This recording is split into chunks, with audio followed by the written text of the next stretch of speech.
English translation, 260th Contact, Part 2, Tuesday, 3rd February 1998, 22:27 hours. Then, a further question relates to whether there is a significant destiny for his next incarnation. So now, here's what Simyase said Pleiadian Contact Reports, Volume 1, page 460. Adolf Hitler was, in many respects, a genius. His knowledge ranged from a variety of areas of art and technology, concerning a variety of sciences, up to the use of the power of suggestion. In his internal form, he was an incarnate life form of very good values. Nevertheless, he was not a man of highly developed spirit, but rather a man of intellect and reason, who was destined to lead the overall earthly politics and economy, as well as all nations, in a certain positive direction, in order to create a peaceful, united world and earth humanity. For this purpose, he was educated and incarnated at his place. He was destined to give a new style to the earth through a positive and enforced nonviolence, and to initiate new forms of development. This was very strictly controlled and monitored. But ultimately, all efforts were in vain, and he was unable to fulfill his task in the manner that it was provided. Through the leaders of the Thule Society at that time, as well as through their clairvoyant, Hannessen per ear, the Giza intelligences succeeded in taking possession of Adolf Hitler's being, and in misusing him for their dark and malicious purposes, without him being able to defend himself against them, for a delusion-related lust for power flared up inside of him. In addition to this endeavor, still innumerable forces were manipulated in the form of the Earth humans who succumbed to the Giza intelligences in their consciousnesses and who were placed into his closest range, whose influence he also could not oppose. Thus, he was soon compelled to act against his own determinations and to do things that did not correspond to his destiny. At that time, Simyase was not allowed to say more, she explained. But maybe it is different today, such that I might learn something more from you? You once said before that Adolf Hitler also had, or just would have had, the task of creating a united Earth world. That was actually so, that is correct. The path that he then took, however, even with terror and war, was absolutely wrong and was neither in his destiny, nor in any guidelines assigned to him, nor even in our interests. The reason for his wrongly chosen path developed quite early on, when he secretly came in contact with the Thule Society of that time, in consequence of which he also came in contact with Hermann Steinschneider, who also belonged to the Thule Society and supported its unfair goals, and who called himself the clairvoyant Erich John Hannessen. Steinschneider, that is to say Hannessen, moved in all circles of major Nazi figures, among whom he had many clients, so even also Adolf Hitler, who became enslaved to him, and indeed, even before he seized the leadership for himself. Steinschneider Hannessen emerged as a middleman between the Thule Society and Hitler, and, so to speak, directed Adolf Hitler according to the Thule Society's leader's will. The efforts of the leaders at that time of the Thule Society went out for the attainment of world domination. Consequently, already very early on, they allowed Steinschneider to influence and shape Hitler in this direction, by what means this then began, in accordance with their will, with terror and murder, to trigger World War II in the end. At the same time, Steinschneider became ever more powerful in the course of time, with respect to his domination over Adolf Hitler, which did not appeal to various people who were against Hitler and his machinations. The consequence of this was that they had Steinschneider alias Hanussen murdered in 1933, but this did not change Hitler's attitude and course. Consequently, he morphed more and more into a monster, as you would probably say. It is interesting to know that Adolf Hitler was born on 20/4/1889 in Braunau, Upper Austria, and Hermann Steinschneider, alias Erich Jan Hannessen, was born in Vienna, also in the year 1889. Thus both were Austrians.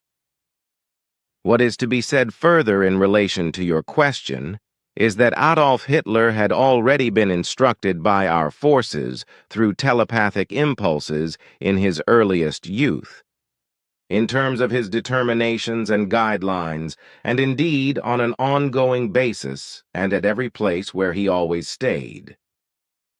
Thus, he was also under constant control. At the same time, he learned a lot, and everything started off very well until he went to Vienna to enjoy an artistic education, at which he then failed, however. From that point in time, he rapidly fell more and more toward the negative and evil. Consequently, he soon fell outside of our control, and our telepathic impulse attempts remained fruitless. From then on, he not only developed an unhealthy ambition, but also an uncontrollable fanaticism as well as a hatred for all life, which he considered from his viewpoint as imperfect. From this, everything that resulted later from his thoughts and actions, and that brought millionfold misery across the earth, developed within a short time. And how should it be understood that he, by force, should give to the earth a new style and new forms of development? You never told us any more details about it. What must we think of this? Logically enforced nonviolence, which means in this case that he should have taken all humane possibilities into consideration in order to give weight to his destiny and to fulfill this. However, enforced nonviolence, in this sense, means that the necessary changes should be proclaimed and be implemented through weighty decrees in order to create the goal of world peace and a united Earth world through a truly peaceful mission. Acts of war were never taken into consideration because these are not only unlawful against creation, inhumane and destructive, but also promoting of hatred and against all reason. Thus, if there was talk of by force, then it was only in the sense of the enforced non-violence that should have rested in decrees and regulations that could be implemented peacefully. Nevertheless, Adolf Hitler ignored this and violated this guideline in the worst kind and wise. Consequently, immeasurable misery and millions of deaths came over the Earth humans. And that in no wise justified all his knowledge in various things. But what was basically the new style of the Earth and the new forms of development that Dolphy should have brought? On the one hand, is world peace simply meant just by the new style? And on the other hand, are technology and medicine as well as consciousness related development meant by the new forms of development? You see the facts correctly, for it actually concerns these values. Here I once again have a question about the new Gulf crisis, in which the Americans excel, in order to persuade Saddam Hussein to give in, which they do with threats of bombardment, however, which is, in my opinion, perhaps the only language that the dictator understands. Should one not, nevertheless, agree there with the Americans in a certain sense? Saddam Hussein actually preserves inhumane, criminal plans and still secretly strives for a very dangerous, but not nuclear, chemical, and biological form of military armament, which should also be uncovered by the enforcement agencies stationed in the country, against which the dictator works vehemently, however. Thus, it must be said that Saddam Hussein and his underground secret armaments must be stopped. But this is not just the responsibility of the Americans, but an unavoidable necessity that must be solved in a multinational form, and thus not in a single-handed effort by the Americans. Thus, the action would be justified if it would be addressed multinationally. That is correct. Above all, it would also be necessary that the bordering nations contribute their part to it. For these are endangered first and foremost by Saddam Hussein's desire for power and expansion, so they automatically belong to such a multinational enterprise, as well as the other countries that are adjacent to the bordering nations. Creating such unity is probably only difficult to achieve under all the given circumstances of all the countries of the Earth. Indeed, that is unfortunately so. Unfortunately, a pity. But now, here's a somewhat refreshing question. Someone approached me in reference to whether I knew anything about the use of makeup by the female gender on Erra. One wanted to know specifically whether lip painting occurs, even with lipstick, as the women and girls do this here on Earth. For my part, I never saw such with your women. This is not common with our female gender in the way that it is with the women on Earth. In general, only a certain part uses subtle makeup from natural materials, while others do not use these things. The makeup is such that it does not change the naturalness of the skin, so it can hardly be seen, which is not the case, unfortunately, with the earthly female gender. But that the lips are coated with colored lipsticks, as the women and girls do so on the Earth, that is not the case with us. For we have already considered such actions as nauseating since ages ago. That is, in fact, even how I see it myself. But does this apply in general? Nothing else is known to me. The certain part of female people who use makeup, is this predominant? Unfortunately, that is not known to me. But as I estimate, that part should only be small and be more restricted to younger women and girls. With Simyase and Plagia as well as all the others whom I know, one never saw anything with them. At least, I could never find something unusual with them. But let's leave this, for I still have some questions that are more important. Here, for example, protective shields of spaceships. As you know, science fiction films are broadcast almost all over the world by all TV stations, even in the cinemas. These are shown, and of course, as a rule, the aliens are always the bad guys who kill the Earth humans and who want to destroy the Earth or else want to conquer and colonize it for themselves, which is, of course, pure nonsense. Now, in these films, it is regularly portrayed that the energy shields of the spaceships lose a percentage of strength and protective function each time when energies of any kind hit these. These other foreign energies are, of course, generally those that are shot, that is to say emitted, from hostile beam weapons of enemy objects. Now, the question is, to what extent can such an energy shield be reconstructed in a decisive time, such that a full protection is given again? There actually are such protective shields, as I know from you. Therefore, what is depicted in the films does not just correspond to an unattainable fantasy. And as you once explained to me, our earthly scientists are also working on such protective shields, even though everything still falls under secrecy. And successes in relation to this could have already been seen, if it did not just concern secret projects. But I can answer your question as follows. It all depends on what energy sources are used for a protective shield, in what measures they are used, and how they can be brought to application. As you know very well, energies are not simply energies, but this does not actually have to be explained in detail. Therefore, it is only to be said that in general, different technologies for the utilization of protective shields exhibit different forms of energy, from which energy shields can even be generated. The protective shields themselves can also be very different, so they might protect a spaceship or other aircraft, etc., only by sector, or even completely.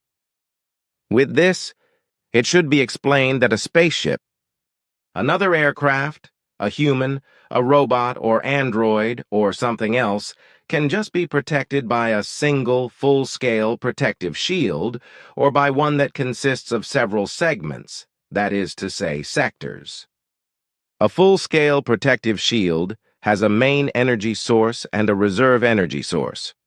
while a segment shield, that is to say sector shield, has its own main energy source and reserve energy source for each sector. Thus, the individual sectors are independent of each other. And what form of energy shield is used by you? We exclusively use comprehensive protective shields, and to be sure, for the spaceships and other aircraft as well as for humans and all things that must be protected in this form. However, our energy shields do not work in the manner as portrayed in your science fiction films, namely, that the protective shields are weakened when foreign energies from beam weapons or from cosmic energy fields. That is to say, shocks of energy impact on the shields through which these become weakened in their capacity, that is to say, performance. This form of protective shield development only represents an initial one, and we already left this phase behind us thousands of years ago. Already more than 40,000 years ago, our technology in this regard experienced such a high development that the protective shields could be perfected and could be put into use, whereby these shields were designed in such a manner that any kind of energy that hit them became converted into that which was useful for the shield, which has so remained up to this day. Thus, by impacts of foreign energies of every kind, including, of course, protective shield-conforming energies, the protective shields are neither weakened nor destroyed. Rather, they convert the impacting energy immediately and without loss of time into their own energy, and thus strengthen the power of their own shields. In other words, there occurs, without loss of time, an energy restandardizing in the protective shield's energy, whereby this accumulates with each newly added burst of energy of any kind from beam weapons or cosmic energy. This means that the more the energy hits the protective shields, the stronger these become. And it does not matter what form of energy hits the protective shield, because it automatically converts all energy hitting it of every kind and makes it useful for itself. Yes, I said that. Good. Here I now have a question again that I could not answer. It once again concerns the HAARP project, and the question is whether or not severe lightning discharges from thunderstorms also cause destructive effects in or through the ionosphere. Lightning discharges from thunderstorms, of course, also reach up into the ionosphere, whereby the weather conditions and climate conditions are influenced and driven in a decisive form, if I may say so. However, these lightning discharges are basically of a different energetic nature than the energies released by HAARP. The lightning discharges also cause no damage in the ionosphere's structure and also do not burn any depressions or funnels, that is to say, parabolic, mirror-like bulges, into this, as this happens through the HAARP energies. The lightning discharges stretch up and over a very wide area and meet the ionosphere, so to speak, only gently, so no damage arises, while the hard HAARP energy is aggressive and also works in such a manner. Consequently, the ionosphere's structure becomes damaged by this.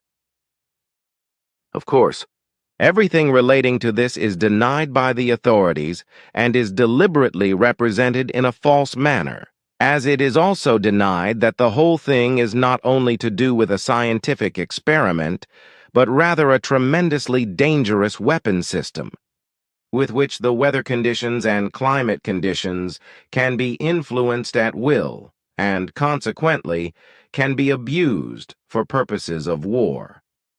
And these are not just conjectures, but rather facts, with which the responsible persons have already flirted for a long time, and of which they are aware, in complete contrast to their fallacious assertions to the contrary. So, no comparisons at all can be drawn between the natural phenomena, like thunderstorm-based or otherwise nature-based lightning discharges, and the ionosphere-destroying HAARP energies, even if these are tremendously much weaker than the million-fold lightning discharges. No, no comparisons can be made because completely different conditions, processes, as well as effects and consequences are given. And the responsible persons are aware of this? In their megalomania, they overlook important factors in this direction, but even if they were fully aware of this, they would deny the facts, which they already do with all those insights that are known to them.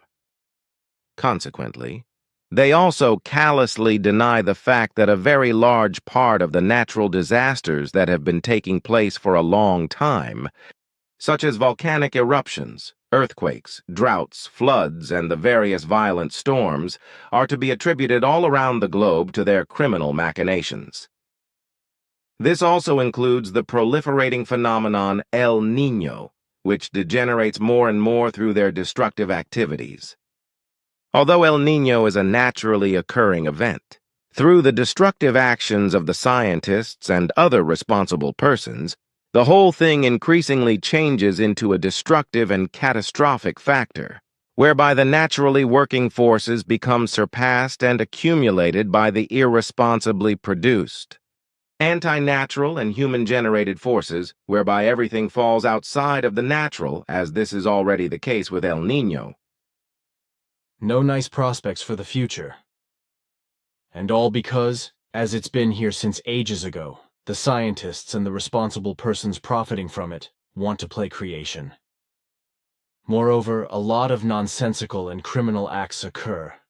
One must just think of the suicide cults that entrap more and more humans, bring them over to their side, and drive them into death.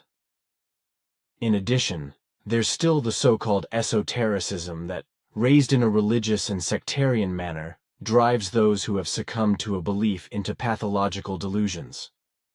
Also included therein is the Fiat Lux sect leader, Uriella, aka Erika Bertschinger. Note, not related to Jacobus Bertschinger, but she is just one of countless people who drive dilapidated enslaved ones into insanity and death. They accomplish this by a number of means, but there is always something divine, supernatural, angelic, or something holy, etc. Behind it that, more closely observed, is nothing but utter nonsense, and as a rule, also horrendous and shameless profiteering lies behind it. And in order to satisfy the greed for profit, it is only natural for these sect leaders that they pull a fast one on their believers, namely that it is for holy, divine, and message-receiving purposes, and so on. Goods, property, and fortune are swindled away, or else alleged cures are sold to the believing. Stupid sheep for good money, which are entirely good for nothing, and often only contain gruesome substances in water or alcohol, such as human or animal excrement and urine. Even shining water is often imposed on the believers for a lot of money. Water that is simply stirred once to the left or to the right, or that is treated with electromagnetic vibrations, etc., and is allegedly changed somehow. Such water is then usually advertised and traded as elevated water, which is supposed to help against various diseases or illnesses, etc., or simply improve the functioning of the whole metabolism and so on and so forth. What do you think of this? The whole thing is, of course, nonsense, which is also to be said with regard to the so-called elevated water.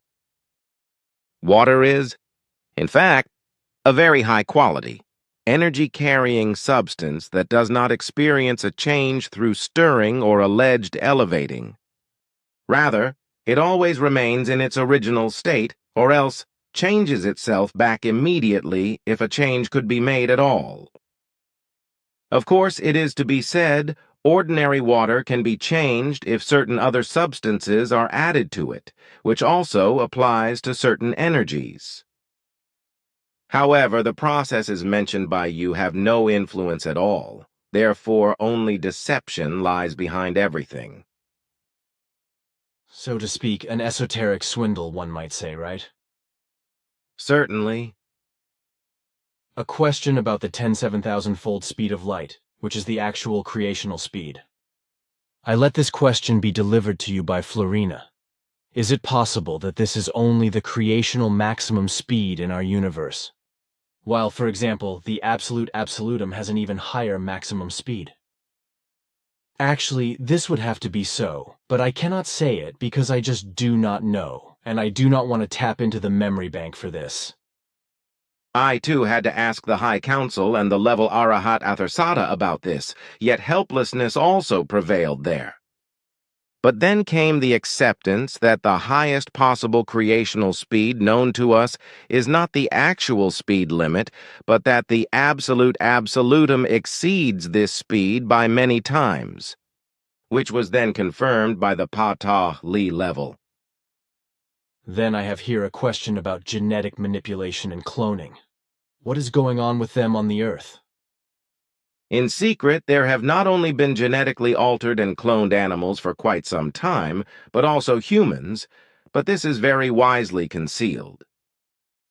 And since the Earth humans have no information in this regard, they can make no outcry against it. If, for example, the anti-genetic engineering screamers and the anti-cloning screamers knew about the truth, then they would stand at the forefront. They are also the ones who, with their anxiety and superior attitude, disrupt the unstoppable progress and who must be designated as effective evolution inhibitors. Although the progress is not stopped by the anti-propaganda and the nonsensical protesting screamers, it is considerably inhibited. Consequently, there will still be evils on the Earth for a long time that could be eliminated within the shortest time by a healthy and correctly controlled genetic engineering technology and cloning technology. This may well be said of the unfortunately necessary animal experiments, against which, in a general form, protest shouting prevails. Unfortunately, as you yourself once said, certain things can only be carried out and tested on living organisms, which also is not any different with you, even though your animals are not actually such in and of themselves, but are only cultivated experimental. Forms that are quite organic but not really animalic in the sense that it concerns actual animals with psyches and with feelings of pain. Furthermore, you even have the possibility of tests by pure computer programs, as you once explained. That is correct. The earthly sciences of medicine and the related researches are not yet so far advanced that they could dispense with animal experiments altogether. Nevertheless, computer programs that are extremely valuable and far advanced already exist for such experiments. But this does not mean that the still necessary animal experiments could already be renounced because, in fact, the earthly computer technology has not yet developed so far that result-bringing decisive experiments could be made with it. But even when the technology will one day be perfected to the highest, cultivated living test forms will still be essential, as this is also the case with our relevant medical science researches. But as you correctly said, we do not use live animals but only specially cultivated organisms that have no feelings of pain, as well as no psyche and no consciousness, etc. This form of medical research is extremely limited, however, and is only used when we discover life forms on foreign worlds that are unknown to us in every respect, and about which we, therefore, still have no medical knowledge. For medical research of all kinds, however, which concern our Playaran as well as all Federation worlds and, thus, also all their life forms of all kinds, we no longer depend on cultivating special organisms in order to be able to pursue the necessary investigations, for in this respect, our computer programs are fully sufficient. The next question I also sent to you via Florina, after which you told me that you would also have to ask about this. It is about the question of the absolute absolutum, whether this is not just the only one and whether other ones exist with this. In my view, the absolute absolutum is only a tiny pinprick in the absolute infinity. I came to this thought because my son Atlantis asked me if the absolute absolutum is actually the only one, and I responded to him that this certainly could not be the case. Then, in order to get closer to the bottom of this matter, I pondered about it for days until I had an epiphany, which helped me very much in my acceptance.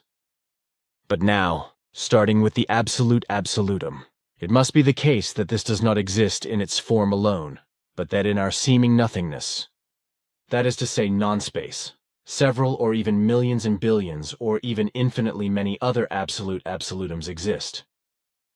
But this is only possible if the absolute non-space, as we tend to call it without thinking, is nothing other than a development area of much higher forms of the absolutum. During my reflections, I then came to the notion that these, together with the form of the absolute absolutum known to us, must appear sevenfold, whereby the absolute absolutum is the lowest form and must be arranged or be embedded into a broader, higher absolute absolutum. For want of a better term, I would simply like to call this the absolutum, or the absolute absolutum. I then came to designate the highest form of the absolute absolutum as the actual being absolute absolutum. I made an inventory related to this. Absolute absolutum, absolute absolutum, central absolute absolutum, creation absolute absolutum, super absolute absolutum, sohar absolute absolutum, being absolute absolutum. Accordingly, the first impulse for the creation of a creation universe should have come from the being absolute absolutum an inconceivably long time ago, from which the first creation universes developed, and then later all the other forms of creation and forms of the absolute absolutum continuously developed. Thus, the humanly inconceivable and incalculable length of time since the beginning of all beginnings is so enormous that it can no longer be grasped in figures or in other terms. Furthermore, I think, fully according to what I accept to have found out, that these 7 forms of the absolute absolutum are somehow comparable to the 7 human spiritual stages of development up to becoming one with the creation. So, for example, in the higher form of development, the absolute absolutum represents the lowest and most development-needy stage or level. The sohar absolute absolutum, on the other hand, represents the last and highest stage level, as this embodies the patahli level in the pure lowest form of creation. Just as the patahli level embodies the last level to the entrance into creation, that is to say, becoming one with the creation, this happens in such a way with the sohar absolute absolutum, in that it embodies the transition to the union with the being absolute absolutum. Also with this, you asked questions that neither I nor any others of us could answer.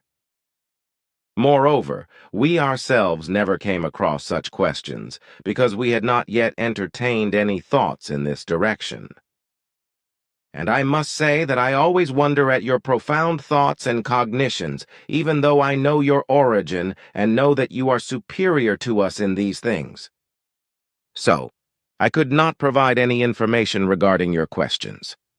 But in this connection, I likewise had to turn the High Council over to the level Arahat Athersata, which had to strive further with the Pa-Tah-Li level for an answer and more details. It is still to be said here that both with us as well as with the level Arahat Athersata, surprise prevailed with respect to your questions. The Pa-Tah-Li level also revealed a certain surprise, as one assured me, but it gave an authoritative answer that matches very exactly with your proposal. Therefore, no further explanation must be given about it, which I also would not be in a position to do, as I must confess. Through your questions, I and our scientists attained many new cognitions that help us in our research. Then, nevertheless, my efforts did have a deeper sense. But I still must think further about very much regarding all this. Then another question.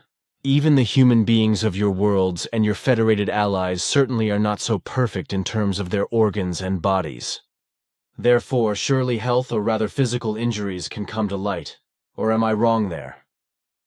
Our medical knowledge and possibilities are so developed that we no longer know diseases. Of course I know that. You explained this to me sufficiently.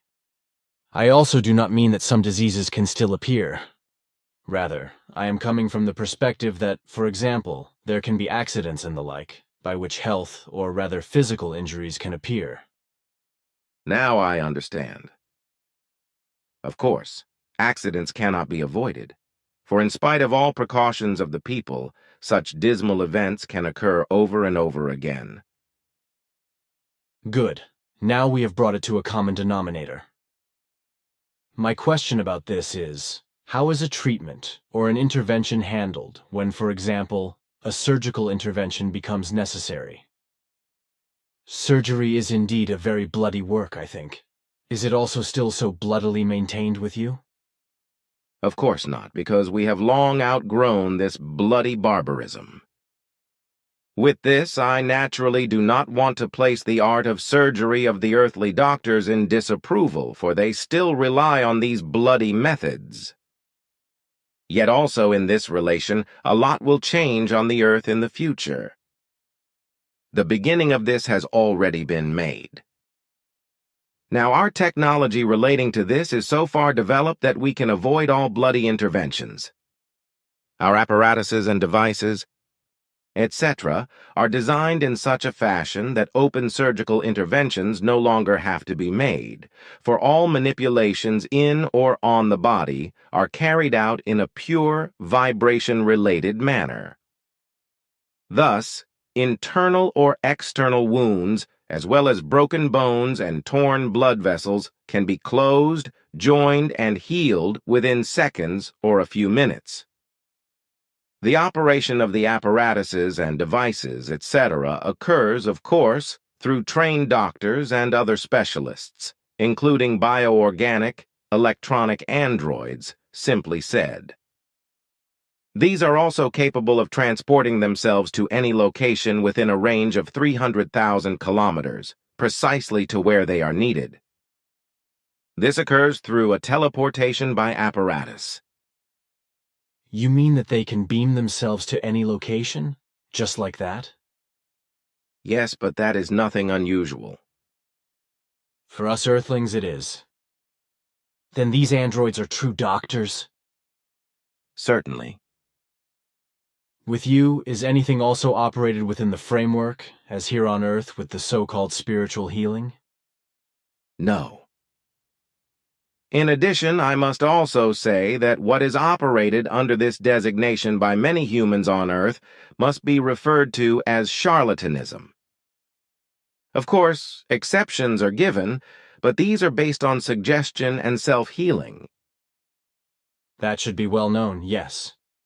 Here, I now have a question in reference to the navigation technology of your spaceships and other missiles or robots and machines, etc. Everything is equipped with feeling circuits, which work just like futuristic armatures and switchgears.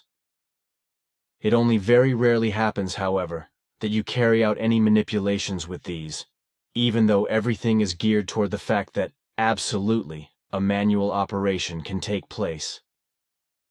As you have explained to me, but also often demonstrated, all navigation manipulations occur through pure thought impulses. That is correct. You explained to me that with you, no spaceship technology or other missile technology exists that is not navigated by thought impulses, even though everything also always allows a manual navigation. As I already said, that is correct. Of course, that is not what I am getting to. Rather, the question relates to whether on the Earth, such navigation possibilities are already being worked on. Unfortunately, I had to ask the question somewhat in detail for the better understanding of the later readers of this report. Both in the earthly aerospace technology and automotive technology, it is being worked on very strictly in this direction, and indeed with very good results. And these are, of course, still very far removed from our achievements. In this regard, the first successes of the earthly scientists may nevertheless be seen. And where is this technology being worked on? I already said that. In the aerospace and automotive technology, of course, also in the weapons technology and robotics technology, etc. With where, I actually meant specific locations. That partially falls under military secrecy, so in accordance with our directives, I may not specify. I nearly imagined such a thing. Thus you did correctly understand my question and just answered evasively. Since you explained that you regard our conversation as an official contact conversation, I had to do that.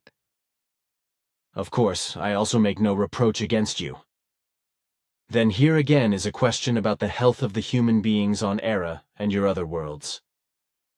Although you have already answered this question for me once, it was not put down in writing. Moreover, it is also answered with the fact that there are no longer diseases with you. But still, various people would like to be able to read your answer. So, on Erra, or with your people in general, is there still blindness, deafness, disability, and muteness, etc.? No! All these evils, together with all diseases and infirmities, have no longer appeared for many millennia, which is also connected with our prenatal investigations and necessary medical measures, which are based in the creational law that each newborn life has an absolute right to consciousness-based and physical intactness. My next question, Yeti, Bigfoot, and Sasquatch. These are three beings of which there is talk over and over again. For quite some time, there has particularly been talk again about the Sasquatch being in Florida's swamps in the Everglades. Again and again, people appear in public who claim that they would have observed such prehistoric human beings. Can one believe these statements? Some statements are actually true, others are based on deceit, and still others are based on making oneself important or on simple fibbing. Nevertheless, there is no doubt that these beings still actually exist. You have clarified this? It would not be right to say that there is no doubt in the existence of the beings if we did not have exact knowledge in this regard. Of course not. Now a question about domestic animals. With you, it is not customary, and, thus, it also is not common that animals are kept in the human living spaces, such as dogs, cats, birds, snakes, crocodiles, fish, ferrets, tame mice and rats, rabbits and guinea pigs, as well as hamsters and so on and so forth, which you have already often explained.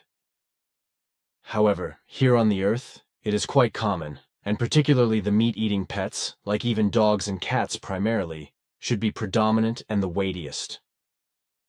All these animals, which are usually only kept for joy or amusement, etc., eat enormous mountains of food each year.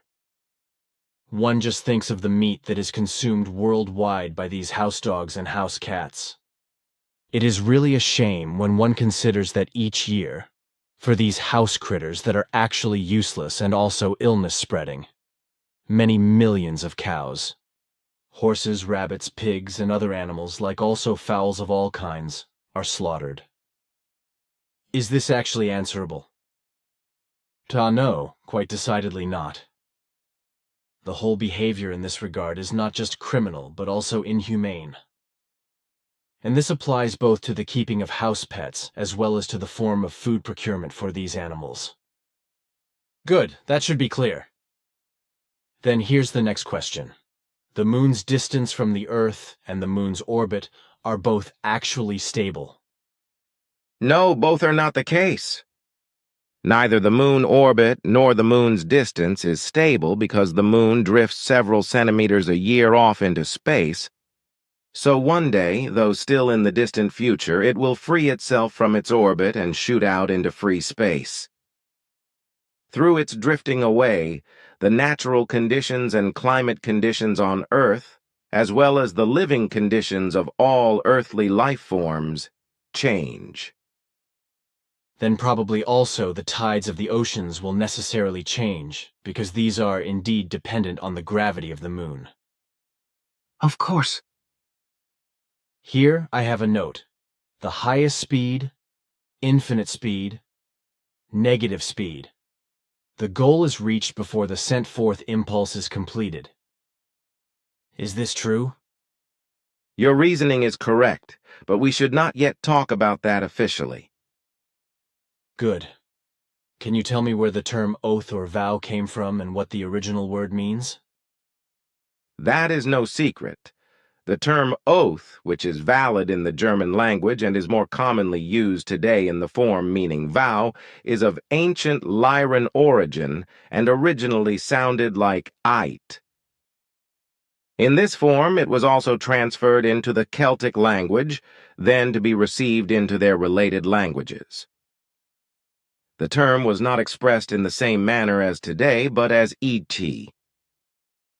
The concept of the word is final, insoluble. Again, something regarding diseases, such as cancer, Alzheimer's, Parkinson's, etc. Can one assume that these are, in principle, actually genetically conditioned, and that this is also true for immune instability and autoimmune diseases? In principle, yes. You promise to tell me the size of Comet Hale-Bopp once you have measured this.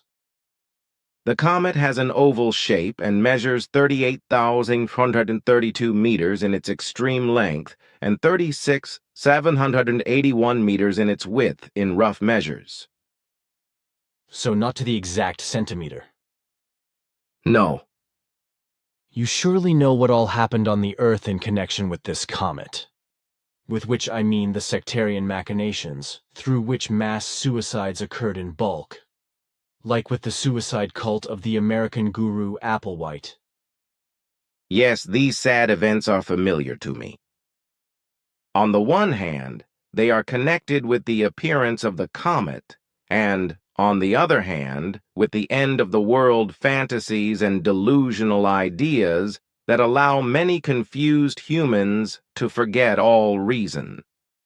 And the many sectarian preachers of salvation will also contribute to this in this deadly form in the future, because the Christian turn of the millennium, which is supposed to come but which has truly already been exceeded, incites all those who are confused to continue to believe in the saviors of extraterrestrial origin, who will allegedly fetch the chosen ones among the faithful sectarians of the earth into spaceships, in order to save them before the end of the world.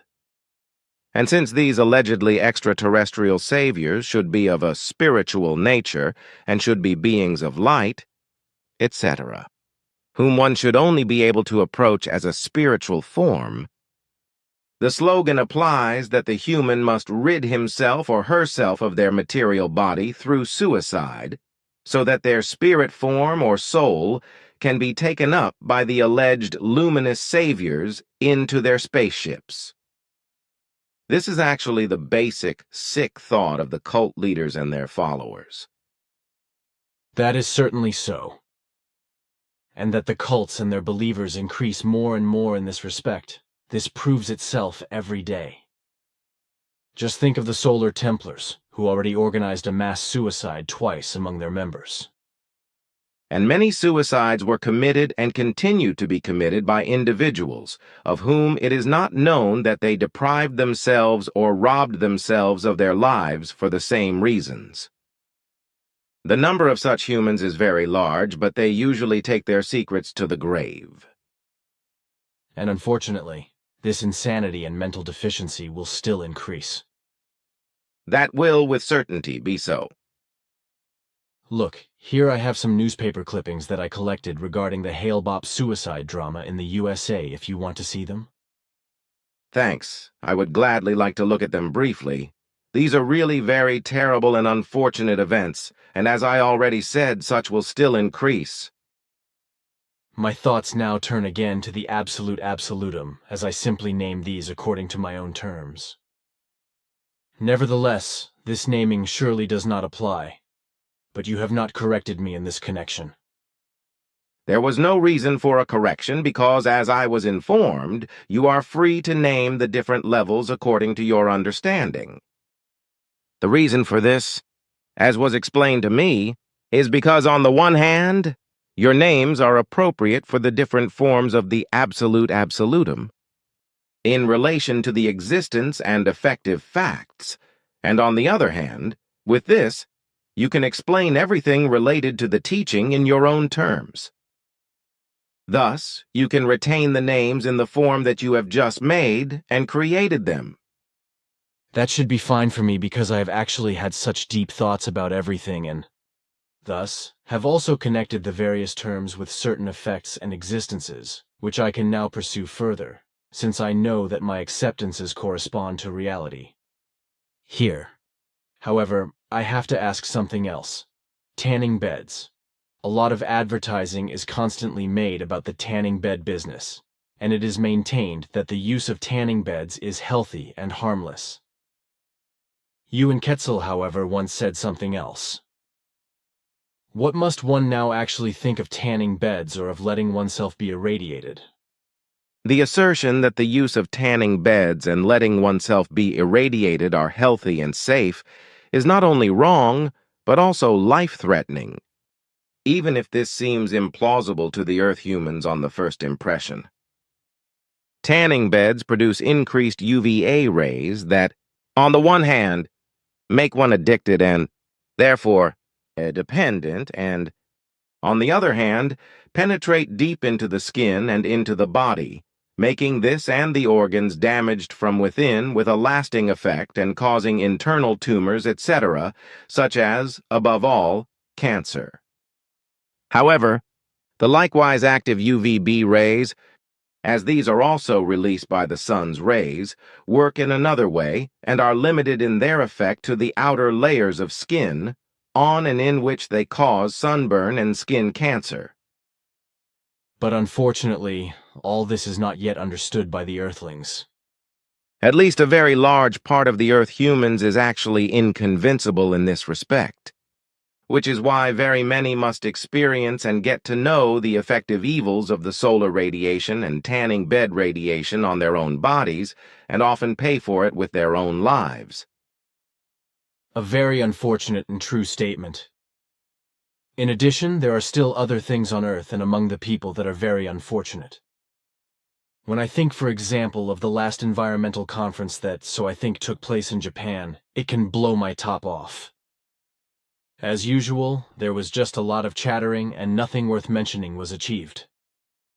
Not to mention the implementation of decided matters, for in this regard, there is usually just a bunch of big words. It's just important that all the conference participants eat and drink well, and can spend nice vacation days, and that's it then. And if some countries want to decide something useful, or even do so at all, then several others are against it, and are only willing to continue to destroy the Earth and its environment, as well as the possibilities of life for human and animal, as well as plant life, etc. With regard to environmental protection, conservation of nature, and the protection of animals and humans, they hold purely nothing at all. And in this connection, at the head of all this, like in so many other bad and negative things, are the Americans, who appeared at this conference as completely unreasonable, negative, and destructive once again, and who refused every assent to the positive. Not only in this regard, but also in many other things, America is an irresponsible and autocratic nation that, as you often say, walks over dead bodies, and this taken literally. Only to be regretted are all those American citizens who have a healthy form of thinking and who live without all the criminal and felonious activities and works, and who want to protect life, but who are shouted down and trampled underfoot by the predominant, negatively thinking mass. Although all of this also occurs in other countries, America is a solitary point in this respect among the would-be civilized countries. And of actual civilization, not much is to be noted and seen in this country.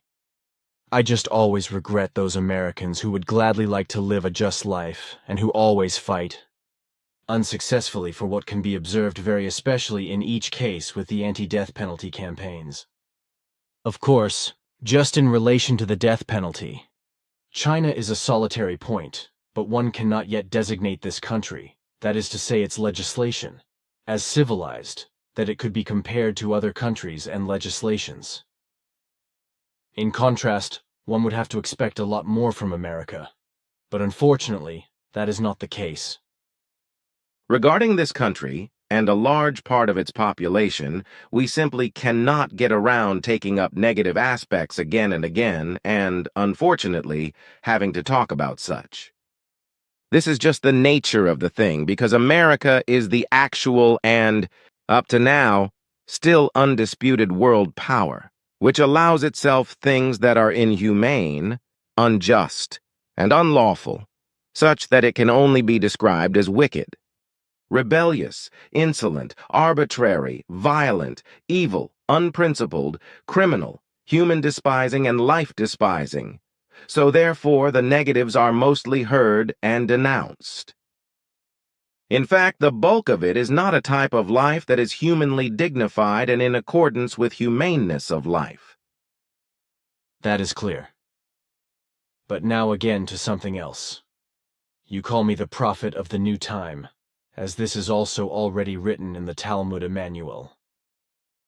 For what length of time should this designation be valid?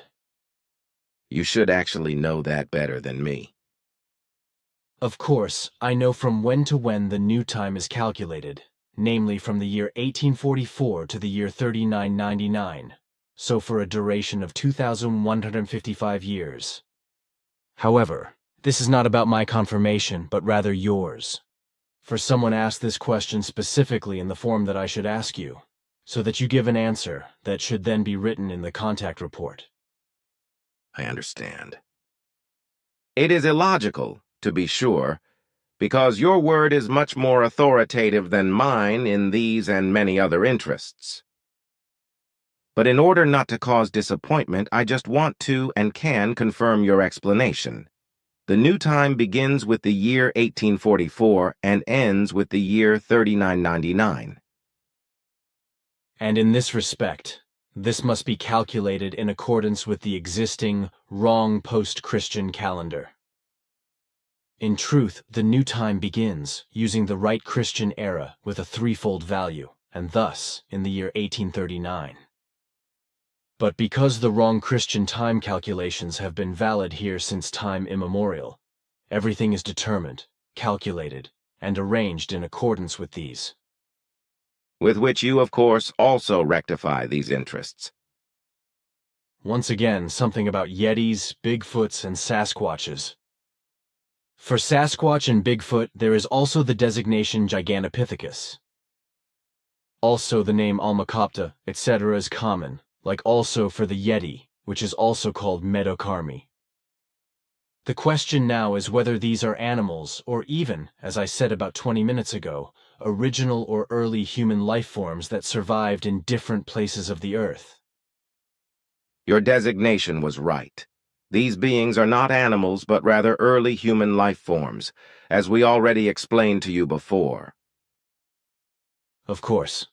The question should, indeed, only serve to ensure that the answer is held in writing once. Concerning the prophecies, namely those which I have presented in my book, From the Depths of Outer Space, regarding the interlinking of human nerve cells with computer controls, etc., is something already underway in this connection on the Earth? I mean, is it already applied in this direction? Certainly, and indeed in several countries. Particularly the Japanese and the Max Planck Institute in Germany have made considerable progress in this connection and have registered determining results. But America and other nations also work with success in the same direction. For the time being, the tests and the test subjects are primarily restricted to insects, etc., like to various species of the Blattaria, Commonly known as the black beetle or cockroach. Right. And the scientists are content with that. Of course not, for tests are already being carried out on various other animal species. I indeed thought so myself. The late vitamin C Pope, Linus Pauling, is supposed to have said, as someone wrote to me, that humans had, in former times, so still thousands of years ago, possessed the ability to produce their body's own vitamin C. Quetzal also said this once. Does this actually correspond to that of correctness? Your question is illogical, since a question relating to this was, in fact, already answered for you by Quetzal, as you said yourself. This question is also asked so that the answer is readable in the contact report for all interested parties. I understand. Yes, it corresponds to correctness. The Earth humans had the ability to produce their body's own vitamin C. However, through de-evolutionary circumstances affecting their bodies, this ability was gradually lost. Consequently, in the bodies of modern humans, only minute traces of this vitamin are produced, although 14 milligrams per 1 kilogram of body weight are needed each day. Since this production is largely absent, however, the necessary amount of vitamin C must be supplied to the body from the outside. Normally, this would have to happen via food, which is now no longer possible, however, due to the overall change in the food, including the fruits and vegetables, which is why artificial vitamin C must be brought in. Many doctors and vitamin opponents, etc., deny this, however. They are all completely delusional and cause a lot of harm with it.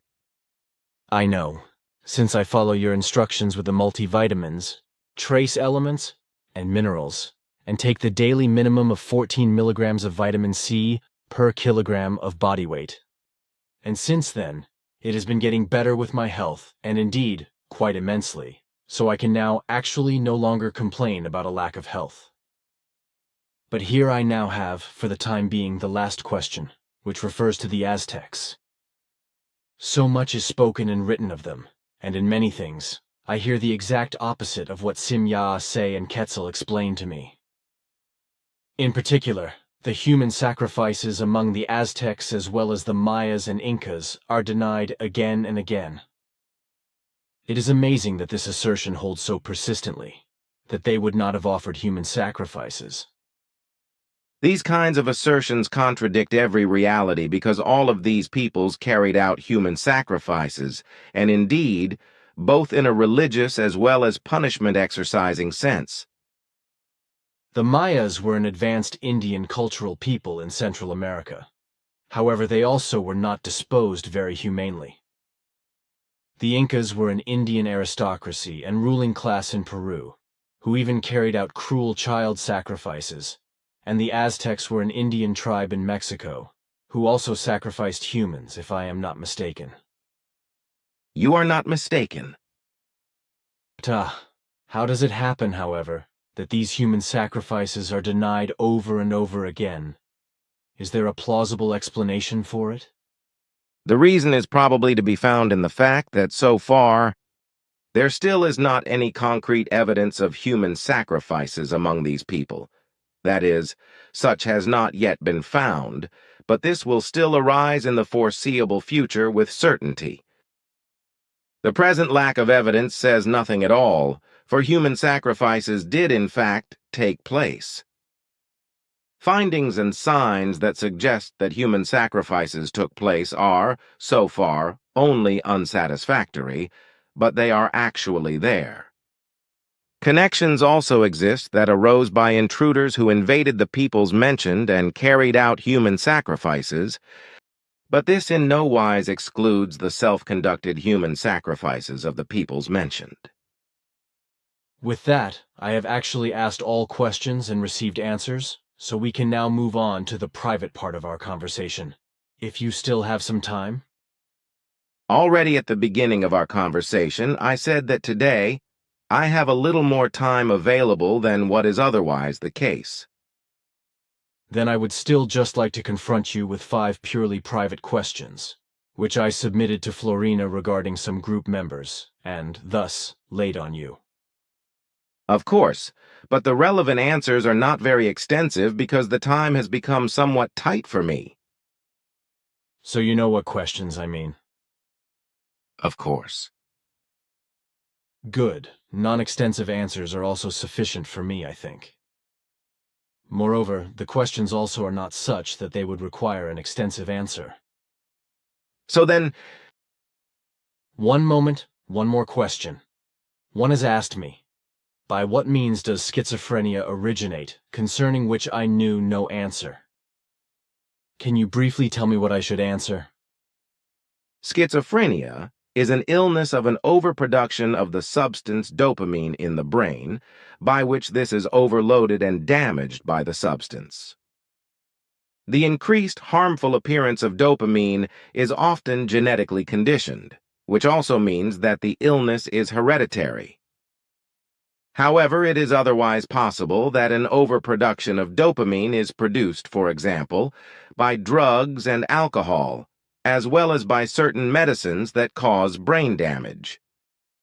With heredity, not every descendant and not every generation must succumb to this illness because several generations can remain spared from the appearance of the illness before a flaring up of the same takes place again. The genetic material, however, is transferred in every case. It is just that it is occasionally of a latent nature. Thanks, that is probably sufficient. Then we can now turn to the other things.